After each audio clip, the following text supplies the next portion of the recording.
하나님의 말씀 로마서 2장 9절 합독하십니다. 악을 행하는 각 사람의 영에는 환난과 곤고가 있으리니 먼저는 유대인에게요 그리고 헬라인에게며. 지난주에는 악을 행하는 자, 곧 하나님을 불신하는 악과 하나님의 말씀에 불순종하는 악을 행하는 자는 어느 한 부분만 망가지는 게 아니라 악을 행하는 그의 영, 혼, 육과 지, 정, 의 전 인격을 파괴하며 환난과 곤고라는 안팎의 현재적인 심판을 가져온다는 사실에 대해 상고했습니다. 그러나 이 환난과 곤고라는 안팎의 고통은 죄를 범한 자를 형벌하기 위한 미움의 채찍이 아니라 아가페의 은혜의 채찍으로 회개하는 자에게는 이 환난과 곤고가 오히려 성화의 디딤돌이 된다 말씀을 드렸죠. 계속 이어 상고합니다. 인권에 대해서 말씀을 드리면 사람은 1인격의 영과 육의 결합체인데 그 중생된 영의 생명과 육신의 생명에 속한 혼과 몸은 서로 긴밀하게 연관이 되어 상호작용이 되도록 지음을 받았습니다. 여러분의 이성이 진리 말씀을 잘 받아 영의 피동이 되어 몸을 의의 병기로 사용이 될 때는 생명의 역사가 되는 것이요, 이는 하나님께서 인간을 창조하신 창조의 목적대로 사라지는 것이기에 영, 혼, 육 전인에 걸쳐 긍정적인 생명의 영향이 나타납니다. 반대로 여러분의 현재적 자아인 이성이 진리를 모르거나 진리를 듣더라도 마음에서 거부하면 영은 주도권을 상실하고 혼이 육신에 붙어 불의의 병기로 육신을 사용을 하니 이는 창조의 목적에서 위배되는 것이기에 그의 영, 혼, 육 전인에 부정적인 영향이 미쳐지는 것이 당연한 이치입니다. 그래서 기독교에서 일반 보편적으로 하는 말이 하나님의 말씀대로 살면 복을 받고 불순종의 삶을 살면 저주를 받는다는 말이 괜한 말이 아니요 정확한 영적인 원리요 이치임을 알아야겠습니다. 하나님의 인격을 불신하며 말씀에 불순종하는 악을 우리가 성도가 행하면 영적인 질병이 정신적인 질병으로, 그 정신적인 질병이 다시 육신의 질병으로, 그 육신의 질병이 다시 정신의 질병으로 자꾸 겹쳐지게 되는 거예요. 자꾸만 가중이 된다는 거죠. 서로 연결되어 있기 때문에. 잠언 17장에도 보면 심령의 근심은 뼈를 마르게 하느니라 이런 말씀이 있죠. 또 시편 32편에도 보면 종일 신음함으로 내 뼈가 쇠하였나이다 이런 말씀도 있어요. 이렇게 되면 당장 그의 의식주에 문제가 생깁니다. 사람이 정신이 온전치 못하거나 육신이 건강치 못하면 생활에 지장이 되는 것은 당연한 거죠. 그러면 육신의 생사 문제까지 더욱 가중이 될 테니 그렇게 되면 그의 삶이 얼마나 고통스러울 것이며 그 체면이 얼마나 처참해지겠느냐. 차라리 이렇게 사느니 죽는 게 낫다고 생각을 하지 않을까요? 그러니 하나님의 말씀에 불순종하는 이 죄악의 결과가 얼마나 비참하냐 그 말이에요. 우리 죄의 심각성을 알아야 돼요. 죄는 단편적으로 작용하지 않고 인간의 전 존재를 붕괴시키는 방향으로 작동이 된다는 것. 그래서 그 결과는 비참하다는 것. 사람이 하나님의 신실하신 인격을 불신하는 악, 또한 사람이 하나님의 말씀에 불순종하는 악, 성도가 하나님 앞에서 죄를 짓는 것과 그래서 죄를 불러들이는 것은 자유이고 순간이지만 순간이라도 여러분들이 단 한 번이라도 죄를 지으면 그러면 죄를 불러들이게 되므로 그러면 한 번 자기 속으로 들어온 죄는 들어와서는 자기의 의지에 착고를 채워 전인의 작용을 하면서 그때부터는 죄가 자기 속에서 주인 노릇, 왕 노릇하며 성도 자기의 삶을 성화가 아닌 거룩이 아닌 사망 성공으로 끌고 간다는 사실을 명심하고 성도는 어찌하든지 죄악을 멀리해야 합니다. 사람이 죄 지는 것은 자유고 순간이죠. 그러나 한 번이라도 순간이라도 죄를 지면 죄가 자기 속에서 왕노릇 주인 노릇을 하여 자기의 전인을 성화가 아닌 거룩으로가 아닌 천국 준비가 아닌 구원 운동이 아닌 사망 성공으로 끌고 간다는 것. 여기서 말하는 사망 성공은 칭의로 인한 중생된 영, 그것이 그 기본 구원이 취소된다는 말이 아니라 구원받은 삶이 사망의 성질을 띠며 그쪽으로 그렇게 굳어지는 방향을 말하는 겁니다. 죄를 지어도 존재는 여전히 하나님의 자녀가 분명하지만 그의 삶의 방향과 그의 성질과 성분이 거룩으로의 성화가 아닌 사망성을 띈다는 의미입니다. 그래서 성경의 로마서에 육신의 생각은 사망이요, 이런 말씀이 있는 거죠. 사람의 모든 질병 전부가 개인의 특정한 죄 때문은 아니지만 어찌됐든 죄는 인간의 전인을 무너뜨리는 방향으로 작동이 되며 그 결과가 육신 전반에 악영향을 미치는 것은 분명합니다. 그러니 그렇게 육신 전 인격에 걸쳐서 피해를 보기 전에 말씀이 깨달아지는 그 즉시 회개하고 고쳐야 되지 않겠느냐 하는 거죠. 그게 참 지혜자예요. 스스로 악으로 고통으로 들어가지 마세요. 자, 그래서 이 설교는 뭐냐? 이 설교는 여러분들의 감정을 자극하는 게 아니라 여러분의 이성에 교훈을 하는 영적인 행위입니다. 현재 복음 진리를 모르거나 거부하는 자의 이성에 진리 복음의 빛을 비추어 어둠에 잠긴 이성에 진리 깨달음으로 호소하는 겁니다.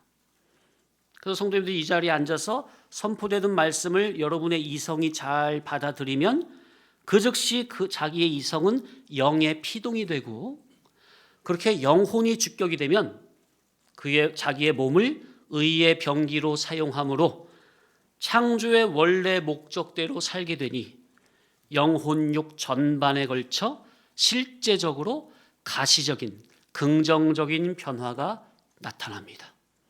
그래서 은혜를 받으면 일반적으로 육신의 질병도 고쳐지고 정신병도 고쳐지고 그런 역사가 다 일어나는 거예요. 그래서 예배당에 올 때는 얼굴에 그늘이 져서 왔는데 와서 말씀의 은혜를 받고 돌아갈 때는 얼굴에 환한 빛을 안고 기쁨으로 돌아가는 거죠. 그래서 말씀의 은혜를 받은 얼굴에는 겸손함과 감사함이 넘칩니다. 그러니 그 얼굴에서 빛이 발하는 거죠. 그래서 교훈을 마치고 성도님들과 인사를 할 때를 보면 말씀의 빛에 온전히 감화가 된 자세인지 그렇지 아닌 건지가 다 드러나는 겁니다. 정말 은혜 안에서 감사한 자세인지 아닌지가 드러나는 거죠. 선포되는 교훈이 항상 진리이치 구원의 도리가 여기서 나간다는 것을 전제했을 때 첫째, 은혜 안에 있는 자는 항상 은혜 안에 있습니다. 자, 선포되는 진리가 항상 진리치라는 걸 전제했을 때 말씀을 듣는 성도님들이 은혜 안에 있다면 그 사람은 항상 은혜 안에 있습니다. 이 말을 오해하면 안 될 게, 은혜 안에 있는 자는 항상 은혜 안에 있다는 말을 오해하면 안 될 게, 그 사람의 행위에 오류가 없다거나 감정에 기복이 없다는 말이 아니라 인간이라 실수는 다 한단 말이에요. 그러나 그 사람, 은혜 안에 있는 그 사람은 자기 속의 주격이 기존의 자아에서 예수 그리스도와 그분의 천국 복음으로 주격이 완전히 바뀌었다는 의미입니다. 즉 은혜는, 은혜 받은 자는 자기의 현재 컨디션에 따라서 좌우되는 게 아니라 영적 좌표가 자기 속에서 확고해졌다는 의미입니다. 그 사람은 흔들림이 없어요.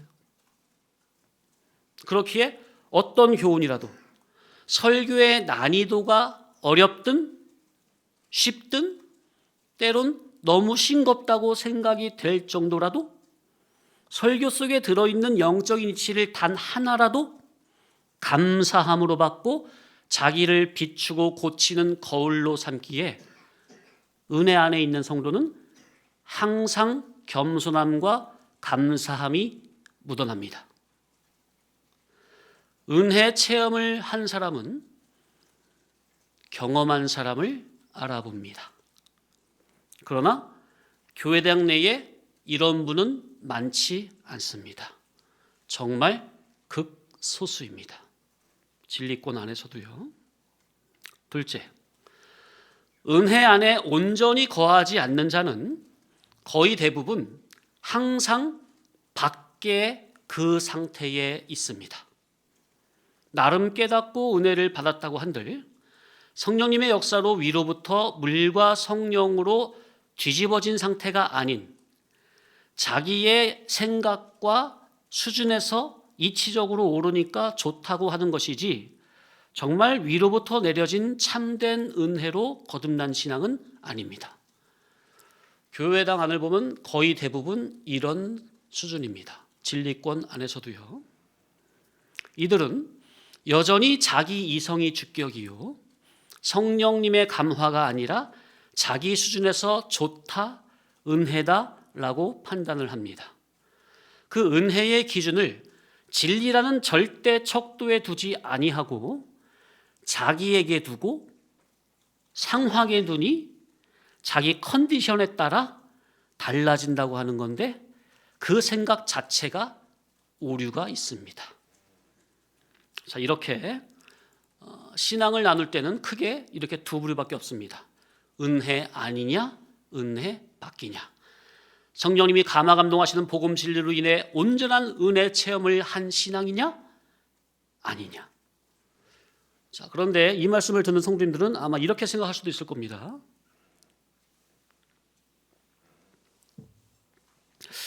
나는 은혜 안과 밖을 수시로 왔다 갔다 하고 있습니다.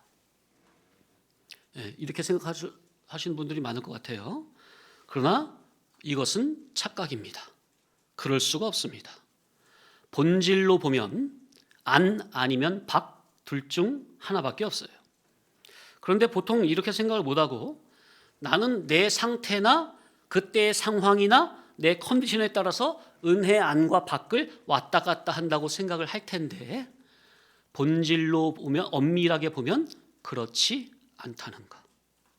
왜냐하면 한 번이라도 위에 속한 은혜 안에 온전히 거하는 맛을 체험한 신앙은 다시는 밖으로 나갈 수가 없어 은혜 안에 머물고자 안간힘을 쓰기 때문이요, 또한 그 사람 속에서 성령님께서 은혜로 강하게 붙들어 주시는 은혜가 있기 때문입니다. 지금 되게 어려운 말을 하고 있어요. 성도님들 속에 실제로 벌어지고 있는 내용을 잘 들으셔야 돼요. 자, 그러나 은혜 밖의 차원에서는 그렇게 얼마든지 생각할 수가 있습니다. 무슨 말이냐? 은혜 밖의 차원에서는 인간 자기의 의지에 따라 안과 밖을 얼마든지 왔다 갔다 할 수 있다고 생각을 할 수가 있습니다. 그러니 자기가 볼 때, 현재 성도님들 각자가 볼 때 나는 은혜 안과 밖을 왔다 갔다 하고 있다고 생각이 된다면 그 자기는 아직 말씀으로 인한 진정한 은혜 체험은 없이 물과 성령으로 위로부터 다시금 온전히 거듭나지는 영적인 체험은 없이 기존적인 자아나 이성이 주격이 되어 혼돈 가운데 신앙하고 있다는 반증임을 알아야겠습니다. 위로부터 온전히 진리와 영감으로 거듭나는 체험을 한 신앙은 들락날락이 없습니다. 그 질이 항상 은혜 안의 질입니다. 행동적으로 보면 은혜 안에서 더 열성적으로도 할 수도 있고 아닐 수도 있는데 그의 행동하고 상관이 없이 위로부터 물과 성령으로 거듭난 질은 그 인간의 연약함에도 불구하고 성령께서 강하게 붙들어 주시는 은혜로 늘 그 안에 거하는 질입니다. 지금 이 말씀은 왜 어떤 성도는 늘 진리 안에 은혜 안에 있고 어떤 성도는 늘 혼돈 가운데 있는가에 대한 존재론적인 설명을 드리고 있는 겁니다. 그래서 저는 누누이 강조하는 게 우리 성도님들은 영이 중생이 됐다면, 기본 중생이 됐다면, 기본 거듭남이 됐다면 물과 성령으로 위로부터 다시금 태어나야 한다고, 거듭나야 한다고 누차 강조해서 말씀을 드리는 겁니다. 진리 보음으로 인한, 말씀으로 인한 영적 천지 개벽의 역사가 자기 속에서 벌어져야 합니다. 그렇다면 그 성도는 늘 진리 안, 늘 진리 편, 늘 진리 주격, 구원 주격으로 살 수밖에 없는 자가 됩니다. 은혜 밖의 일이 아예 선택이 결정이 안 되는 사람이 됩니다. 어떻게 이해되십니까? 근데 우리는 거의 그러지 못하죠. 늘 왔다 갔다 하죠. 그 증거가 뭐예요? 아직 중복적인 거듭남의 체험을 온전히 깊이 하지 못했다는구나. 못해서 그렇구나. 그렇게 하시면 되겠습니다. 그래서 우리는 늘 겸손해야 돼요. 늘 엎드려야 되고 은혜를 받았느냐? 더 깊은 은혜를 사모해야 합니다. 아멘? 따라합시다. 은혜 위에 은혜. 위에 속한 은혜를 날마다 받아야 돼요. 우리가 평소에는 아래 속한 은혜로 사는 거예요. 평소에는 하나님의 은혜죠. 이것도 하나님의 은혜입니다. 그런데 그거에서 만족하면 안 되고 위에 속한 은혜를 사모하시기 바랍니다. 날마다 거듭나야 돼요. 자, 그러니까 예. 자, 그러나 그 은혜 안에 있는 그런 물과 성령으로 거듭남의 중복적 거듭남의 체험을 해서 은혜 안에 있는 영의 사람이라 할지라도 자기의 마음과 생각을 단속하지 못하면 어느 순간 성령을 소멸할 수도 있습니다. 성령의 감화가 희미해질 수 있습니다. 그러면 그의 영의 눈은 감기고 진리 용어는 그대로 쓴다 해도 진정한 의미에서 성화는 희미해집니다. 아예 없다는 건 아니지만 희미해져요. 옅어져요. 자, 그러니까 우리가 은혜의 좌표는 항상 정확하게 찍혀 있다 해도 그것이 항상 같은 동일한 선명도를 유지하는 것은 아니니 우리는 늘 겸손히 말씀 앞에 엎드리며 거룩함과 진실함으로 속사람 자기를 단장해야 합니다. 아멘. 그래야 그 확실하게 찍힌 그 은혜의 좌표가 흐려지지 아니하고 더욱더 굳건해지고 선명해질 수가 있어요. 그게 성령님의 감화 감동 안에 사는 참 성도입니다. 이러한 삶을 사모하시기 바랍니다. 제가 지금 이렇게 성도님들의 속을 낱낱이 들춰놔서 믿음 없다고 고발을 한 거는 성도님들을 뭐 어떻게 정죄하고 판단하고 그게 아니라 자기의 믿음, 현재 자기 믿음 없는 자기의 모습을 적나라하게 말씀 앞에, 율법 앞에 수준을 알고 정시, 정관하고 위에 계신 예수 그리스도의 정확한 표대를 목적으로 삼아 믿음 써서 달려가라고 말씀을 드리는 겁니다. 오해하시면 안 돼요. 너만 잘났냐? 그런 소리가 아니에요. 예? 우리는 뭐 죽었다 깨도 안 되겠는데 그런 소리가 아닙니다. 지금 본문 말씀에 악을 행하는 자는 환난과 공고가 있다 했습니다. 그런데 이 악을 먼저 유대인들이 행한다는 거죠. 곧 믿는 자들이 행한다는 거예요. 자, 우리가 예수님의 구속의 은혜로 하나님의 자녀가 되어 천국 백성으로서 잠깐 나그네 인생을 살고 있지만 아직까지 우리 속에는 진리로 변화된 부분보다는 죄악에 감염되어 죄의 습관 가운데 살고 있는 것이 많습니다. 우리가 이렇게 말씀으로 거듭나지 못하여 죄악 가운데 신음하면서 고통 중에 살고 있지만 그래도 이렇게나마 삶이 유지되는 것은요, 전적으로 하나님의 일반 은혜임을 알아야 합니다. 아멘. 우리가 부족하고 연약하고 또 죄 때문에 날마다 넘어지고 자빠지고 이러니 저러니 해도 그래도 다 하나님의 일반 은총 안에서 살아가고 있다는 이 사실을 알고 감사하시기 바랍니다. 하나님의 은혜가 아니면 우리가 이런 정도도 유지도 못하는 거예요. 마태복음 5장 45절, 이는 하나님이 그 해를 악인과 선인에게 비추시며, 로마서 2장 4절, 하나님의 인자하심이 너를 인도하여 회개하게 하심을 알지 못하느냐. 하나님께서 죄악투성이인 저와 여러분을 이면저면으로 돕는 일반 은혜를 왜 베푸시는 겁니까? 우리의 죄를 묵인하시는 겁니까?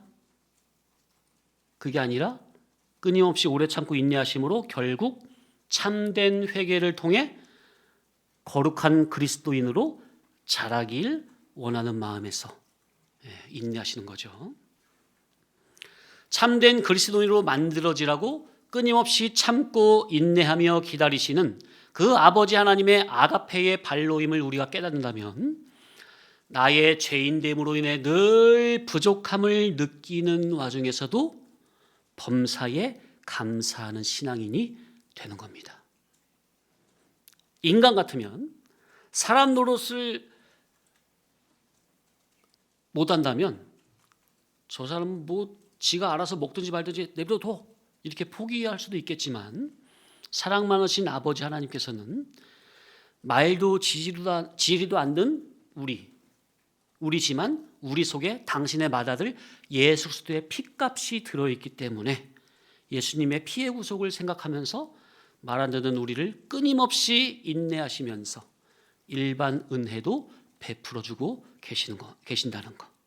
결국엔 지금 당장은 안 돌아와도 돌고 돌아서 아버지의 사랑을 깨닫고 결국 돌아오라고. 그래서 하늘나라에 합당한 의와 거룩과 진리 진실의 사람으로 새롭게 태어나라고. 아멘. 잠시 쉬었다가 이어서 따라합시다. 중생된 교회 성도라면 날마다 진리로 새롭게 태어나야 한다. 새롭게 거듭나야 한다. 성경에서 말하는 거듭남은 본래 허물과 죄로 죽었던 영이 예수 그리스도의 단번 속죄와 성령의 역사로 살아나는 단회적인 중생을 가리키는 용어입니다. 이 중생은 전적으로 하나님의 은혜이며 인간의 의지가 개입될 여지가 없습니다. 왜냐하면 하나님을 믿는 일은 영에 속한 일인데 모든 인간은 날 때부터 원죄로 인해 영이 죽은 채로 태어나기 때문에 영이 허물과 죄로 말미암아 죽은 인간이 어떻게 영이요 신이신 하나님을 자기 스스로 믿을 수가 있겠어요? 주격적 생명인 영이 죽었는데 하나님을 믿는 일은 영적인 일인데 영감이 죽었는데 어떻게 영이신 하나님을 믿어? 말이 안 되지. 쉽게 예를 들어서 이게 사람이에요. 꼴까닥하고 죽었어요. 죽은 송장한테 야, 너 100m만 일어나서 뛰어가. 그럼 내가 너 살려줄게. 말이 됩니까? 안 됩니까? 죽은 송장한테 야, 너 스스로 네가 일어나서 100m만 뛰어가. 그러면 내가 너 살려줄게. 말이 돼요, 안 돼요? 말이 안 되잖아요. 헐머지로 죽은 영이 자기 스스로 하나님을 믿을 수 있다. 그래서 구원받을 수 있다. 이런 말이 안 되는 말이다 그 말이에요. 그러니 중생은 인간이 믿음을 써서 이루는 영역이 아니요 전적인 하나님의 일방적, 주권적, 독권적, 단독적인 은혜요 단회적으로 영원히 이루어지는 것이기에 중복적으로 중생을 받는 것은 아닙니다. 중생은 중복적으로 계속 받는 게 아니에요. 단회적이에요. 예수님께서 십자가에서 단회적으로 영원한 한 제사를 드리심으로 택한 선민의 대속을 완전히 끝내셨습니다. 그러나 중생된 이후에 성도의 이성과 몸, 곧 전인격에는 여전히 육적 습성과 죄의 잔재가 남아있기에 성경은 중생된 교회된 우리 성도에게 날마다 옛사람을 벗고 새사람을 입으며 우리의 마음이 새로워지는 삶을 요구하고 있습니다. 이런 의미에서 우리의 성화의 과정에서 중복적으로 일어나는 이 전 인격의 새로워짐을 저는 중복적 거듭남이라는 표현으로 비유적으로 사용을 하는 겁니다. 이는 거듭난 영이 다시 중복적으로 중생된다는 말이 아니라 중생된 성도가 말씀과 성령의 인도 아래서 날마다 자기를 부인하고 십자가를 지며 새 사람으로 하늘에 속한 새 사람으로 갱신되어가는 성화의 과정을 말하는 겁니다. 다시 말해 영은 이미 하나님의 새 생명으로 중생되었으나 그의 이성과 몸은 위로부터 오는 질서와 생명으로 계속해서 다듬어지고 변화되어야 한다는 말입니다. 그래서 우리의 이성과 몸의 점진적 변화와 성화, 성숙을 두고 우리는 성화의 언어로 날마다 새로워진다, 날마다 거듭나야 한다 이런 표현을 쓰는 겁니다.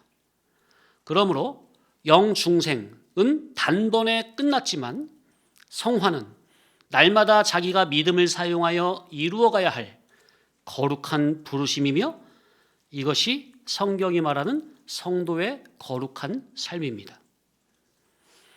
예수님의 단번 속죄의 은혜로 허물가지로 죽었던 영이 중생되는 이 거듭남은 단회적인 역사로 끝났다는 거, 또다시 거듭나는 건 아니라는 거. 그런데 제가 재차 성도님들 다시 거듭나야 됩니다, 위로부터 다시 새롭게 태어나야 됩니다 이런 말을 하는 것은 영의 구속을 말함이 아니라 아직까지 죄에 노출된 우리의 이성과 몸의 구속, 몸의 속량을 의미하는 겁니다. 이는 성경적으로도 근거가 있는 거죠. 다시 한번 로마서 8장 23절 찾아보세요.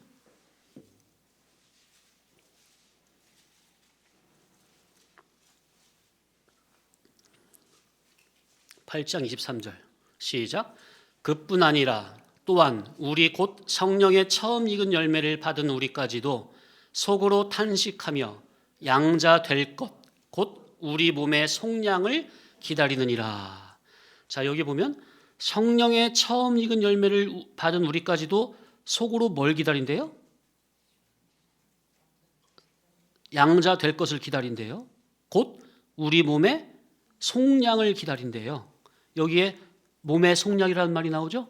따릅시다. 몸의 속량, 몸의 구속. 자, 이 말은 원래 궁극적으로는 예수님의 재림으로 성취되는 영화 구원을 의미합니다. 궁극적으로는 예수님이 오시면 우리의 몸까지 완전하게 속량이 되어 완전한 변화 부활체, 신령체를 입고 우리의 영원한 본약인 신령 천국에 들어가게 되죠. 이게 바로 뭐라고요? 궁극적인 몸의 속량, 몸의 구속이에요. 지금 신학적 교리적으로 분명히 지금 짚고 넘어가는 겁니다. 자, 그런데 이게 중요한 거죠. 그런데가 중요한 거예요. 이 궁극적인 몸의 구속이 이루어지는 이 영화 구원은 단순히 대충 아무렇게나 믿고 그냥 천국에 가면은 다 되는 겁니까? 단순히 천국 입국을 말하는 겁니까? 아니면 이 세상에서 믿음의 길을 어떻게 걸어갔느냐에 따라서 나중에 부활할 때 차등적으로 주어지는 더 좋은 부활을 입고 들어가는 게 전제되어 있는 겁니까? 그죠? 그래서 모든 성경에 기록된 모든 믿음의 사람들은 더 좋은 부활을 입길 원해서 천국의 큰 자, 영광자가 되길 원해서 이 세상에서는 믿음으로 좁은 길, 고난의 길을 담대하게 기쁨으로 걸어간 겁니까?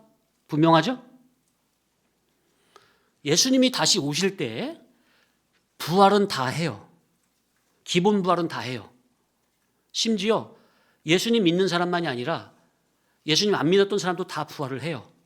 왜냐하면 천국도 신령계고 지옥도 신령계죠. 신령계는 이 육신의 몸을 입고 가요. 신령계는 신령체를 입고 가야 돼요. 신령계는 이 육신의 몸으로 입고 못 가. 그래서 예수님 오실 때 예수님 믿는 사람들은 따라합시다. 생명의 부활. 그래서 천국의 신령체를 변화부활을 입고 거룩한 몸을 입고 천국에 가는 것이고, 예수님 안 믿는 사람들은 따라합시다. 사망의 부활. 예, 그래서 예수님 안 믿는 사람들은 또 신령체를 입고 지옥에 가는 거예요. 그러니까 부활은 잘 믿든 못 믿든 안 믿든 다 예수님 오시면 부활하는 거예요. 예. 자, 그러나 성경은 이제 그러면 사망의 부활은 빼놓고 우리는 다 예수님 믿는 사람들이니까 성경은 분명히 부활에도 격차가 있다고 말하고 있습니까? 고린도전서 15장 보면은 지금 말 집에 가서 보세요. 부활을 하는데 사람의 육체로 부활하고 어떤 사람 짐승의 육체로, 새의 육체로, 물고기의 육체로 부활하는 사람이 있고, 또 하늘에 속한 형체가 있고 땅에 속한 형체도 있다고 그랬어요. 또 하늘에 속한 영광이 다르고 땅에 속한 영광이 다른데 해와 달과 별의 영광이 다르고 별과 별끼리의 영광도 다 다르다고 그랬어요.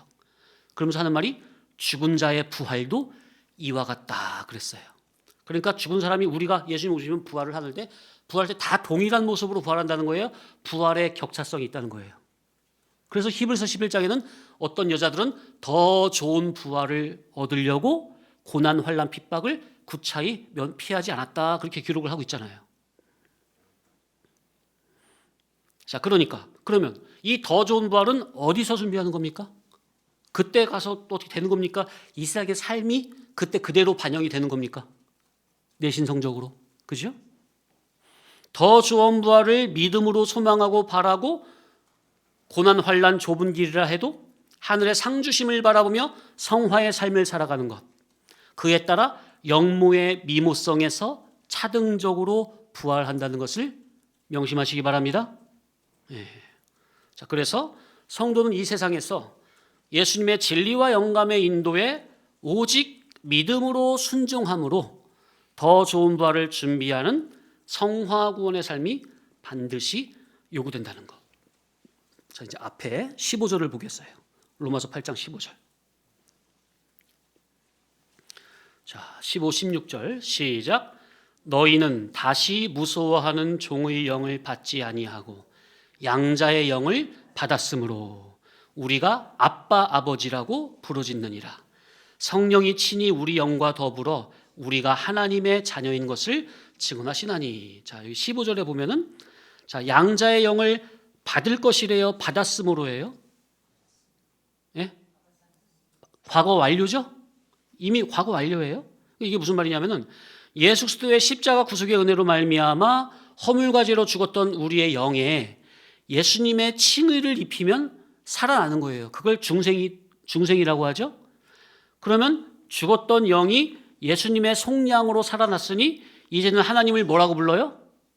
아빠, 아버지라고 부르게 되는 거예요. 양자의 영을 받았으니 과거 완료죠. 받았기 때문에 법적으로 하나님의 아들이 된 겁니다. 예수님의 피로 말미암아. 아멘. 이걸 신학적 용어로 뭐라고 한다고요? 답시다. 중생, 기본 거듭남, 기본 구원. 예, 이렇게 표현하고요.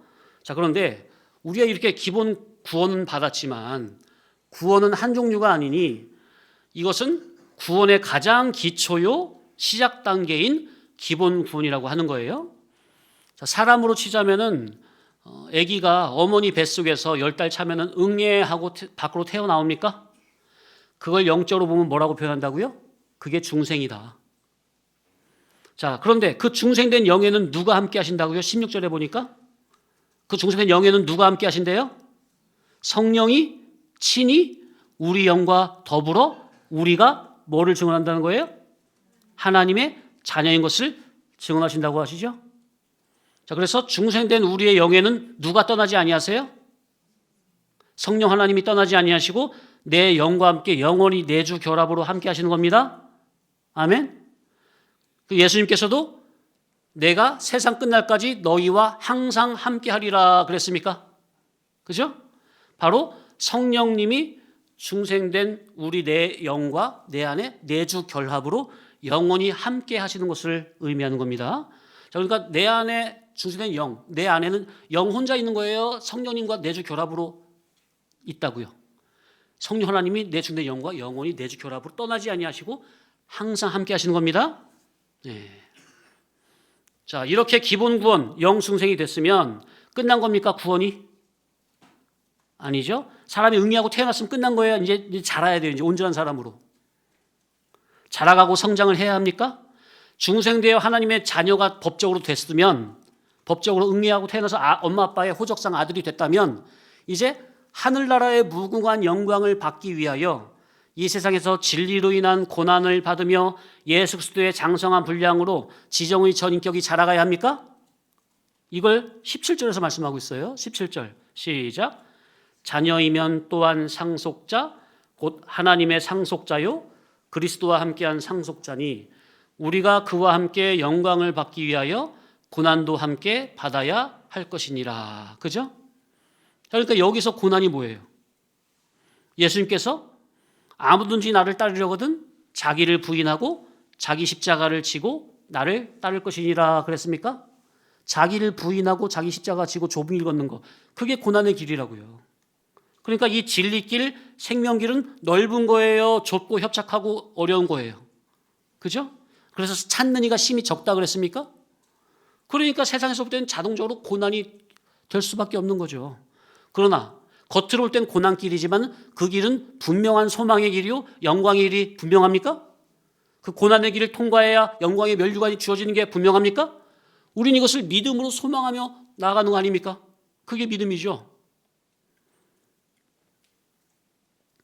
자, 히브리서 읽어드립니다. 히브리서 11장 24절로 이하로 보면 믿음으로 모세는 장성하여 바로의 공주의 아들이라 칭함받기를 거절하고 도리어 하나님의 백성과 함께 고난받기를 잠시 죄악의 낙을 누리는 것보다 더 좋아하고 그리스도를 위하여 받는 수모를 애굽의 모든 보화보다 더 큰 재물로 여겼으니. 대단하지 않아요?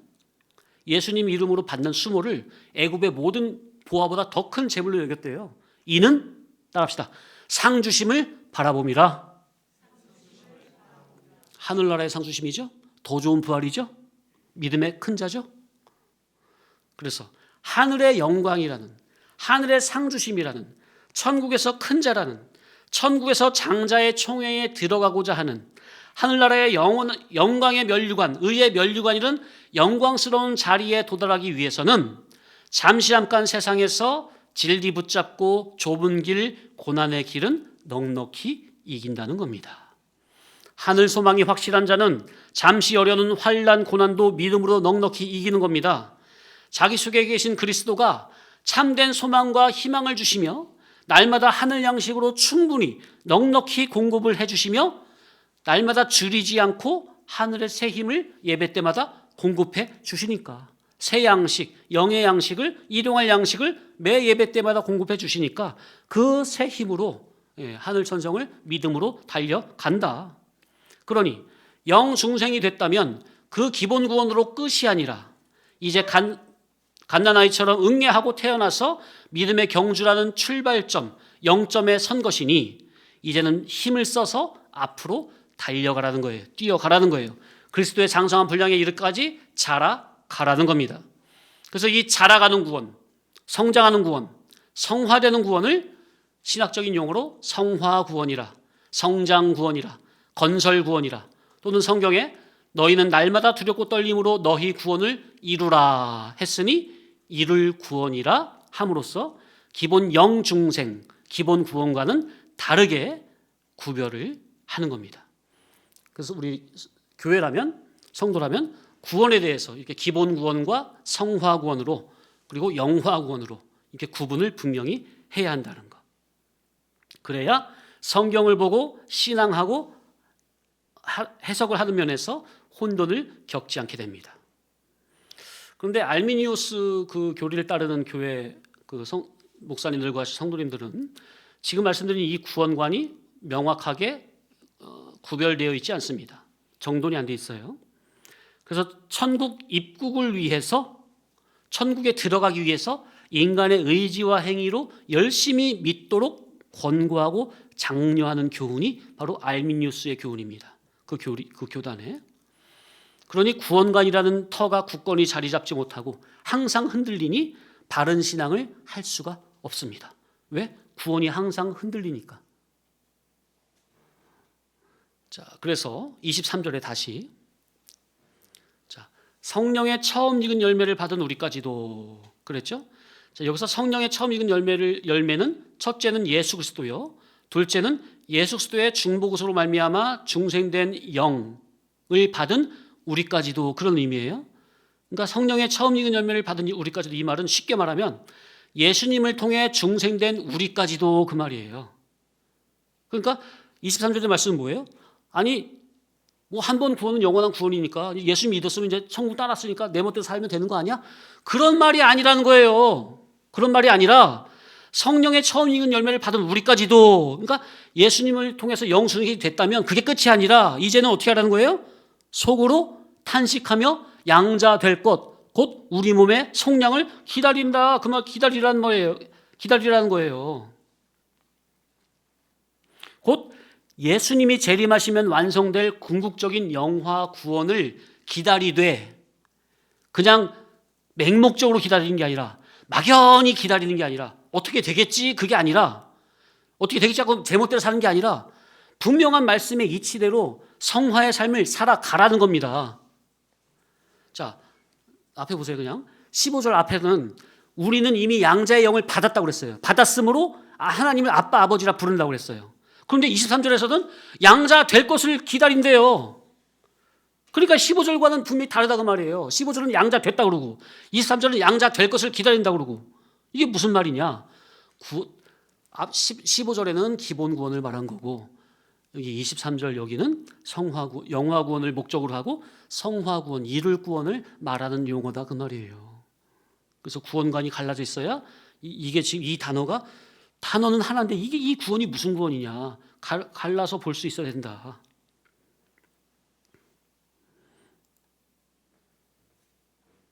자, 그런데 이 23절에 몸의 속량은 뭐냐 하면 궁극적으로는 더 좋은 부활로 완성되는 것이지만 이 세상을 살아갈 때 영의 속량을 받아 원죄에서 해방과 자유가 되어 법적으로 하나님의 자녀가 양자가 됐어도 아직까지 저와 여러분의 이성과 육신에는 죄의 요소가 덕지덕지 붙어 있고 머리부터 발끝까지 죄성, 육성, 타락성, 곧 자범죄에 속한 죄의 요소가 많으니 이 부패하고 타락한 전 인격에 걸쳐, 지정의 전 인격에 걸쳐 예수님의 피의 속량을 현재 자기가 믿음으로 가져다 입으라는 겁니다. 아멘. 왜냐하면 피 흘림이 없은즉 죄사함도 없다 했으니까. 그런데 오해하면 안 될 게, 이거는 예수님께서 이미 십자가에서 내 죄를 대신해서 피 흘려 돌아가심으로 완벽하게 마련하신 구속의 효력을 날마다 믿음으로 실제적으로 적용을 받으라는 것을 의미하는 것이지, 예수님이 내가 죄질 때마다 다시 십자가 못 박아 돌아가신다는 말이 아니에요. 단번 속죄로 영원한 제사를 딱 끝내버린 거예요.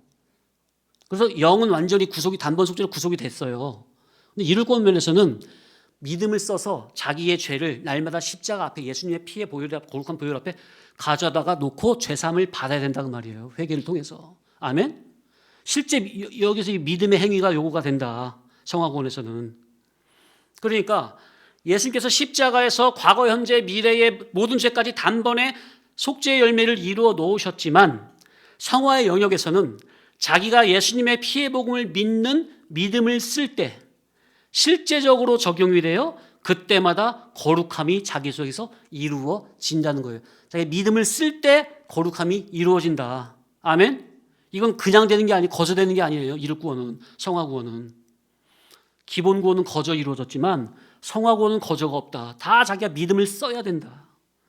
원죄에 대한 해결은 하나님께서 일방적, 주권적, 독권적으로 다 해주셨고 자범죄에 대한 해결은 중생된 내가 그때마다 믿음을 써서 날마다 예수님의 십자가 앞으로 나아가 자기 죄를 예수님의 보혈의 피로 날마다 믿음으로 씻어야 한다는 겁니다. 성경에 보면은 물로 씻어 말씀으로 깨끗하게 하시고 이런 말씀 있습니까? 따라합시다. 물로 씻어 말씀으로 깨끗하게 하시고. 그러니까 하나님께서 예배 시간에 진리의 종을 통해서 말씀을 주시는 것을 성도님들 앉아있으면 그냥 씻겨지는 겁니까? 성도님들 아멘으로 받는 믿음을 써야 씻겨지는 겁니까? 그렇죠. 아멘으로 받아야지. 그래야 씻겨지죠. 깨끗하게. 그러니까 성화 권면에서는 내가 각자가 믿음을 써야 한다고요.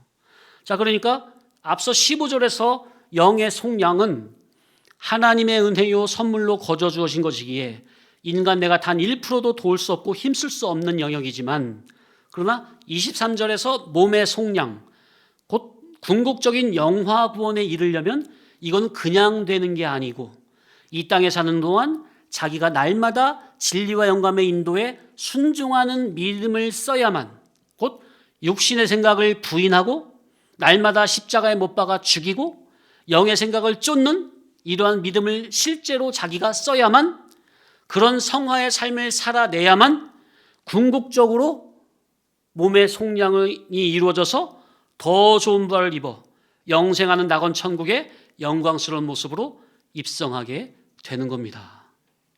어떻게? 좀 정리가 되셨습니까? 이거 저 혼자 씻고 목 아프게 떠드는 거 아니에요? 오늘 몸의 속량에 대해서 개념을 신학적으로 또 성화권적인 면에서 교리적인 면과 성화적인 면에서 확실하게 다진 거예요. 확고히 다지셔야 돼요. 다 아는 말씀 계속 반복한 것 같아요? 오늘 처음 나온 몸의 속량에 대해서 처음 나온 용어가 뭐예요? 예? 몸의 속량에서 그동안 계속 말했지만 오늘 처음 나온 용어가 뭐예요?